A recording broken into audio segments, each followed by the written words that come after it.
ইপিনে কেন্দ্ৰীয় বাজেটত আলফা সমস্যাক লৈ গুৰুত্ব প্ৰদান কৰা আদৰণি মন্ত্ৰী ৰঞ্জিত কুমাৰ দাসৰ বাজেটত ৰাজ্যখনৰ শান্তি উন্নয়ন আৰু নিৰাপত্তাৰ দিশত কেন্দ্ৰীয় চৰকাৰে ইতিবাচক ভূমিকা গ্ৰহণ কৰিছে।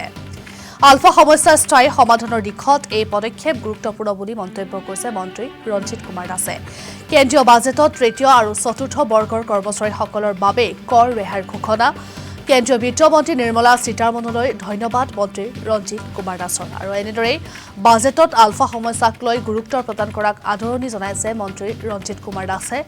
বাজেটত ৰাজ্যখনৰ শান্তি উন্নয়ন আৰু নিৰাপত্তাৰ দিশত কেন্দ্ৰীয় চৰকাৰে ইতিবাচক ভূমিকা গ্ৰহণ কৰিছে বুলি মন্তব্য প্ৰদান কৰিছে মন্ত্ৰী ৰঞ্জিত কুমাৰ দাসে।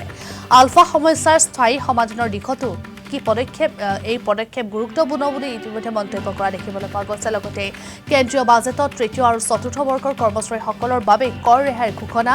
কেন্দ্ৰীয় বিত্তমন্ত্ৰী নিৰ্মলা সীতাৰমণলৈ ধন্যবাদ জ্ঞাপন কৰিলে মন্ত্ৰী ৰঞ্জিত কুমাৰ দাসে।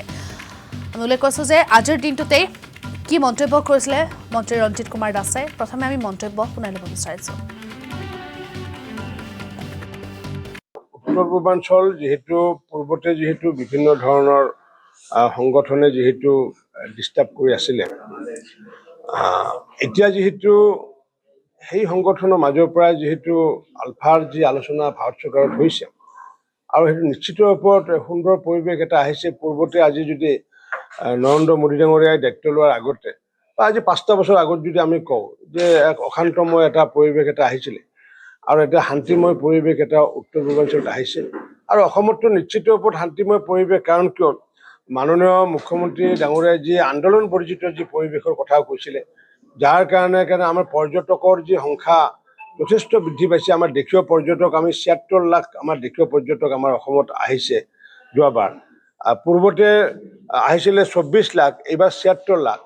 পূৰ্বতে আহিছিলে 3000 বিদেশী পৰ্যটক আহিছিলে ভাৰতবৰ্ষত আজি 16 চনৰ আগত, কিন্তু যোৱাবাৰ আহিছে 30,000তকৈ অধিক বিদেশী পৰ্যটক আহিছে। এই যে পৰ্যটকসমূহ অহাৰ যিটো এই ফ্ল'ৰ মূলগত কাৰণ হৈছে যে সন্ত্ৰাস বৰ্জিত এখন আমাৰ পৰিৱেশ সকলোৱে দেখিছে। আৰু বিশেষকৈ আমি জানো যে বিভিন্ন সময়ত বিভিন্ন ধৰণৰ ঘটনাত জড়িত হোৱা অভিযোগ আছে আলফাৰ ওপৰত।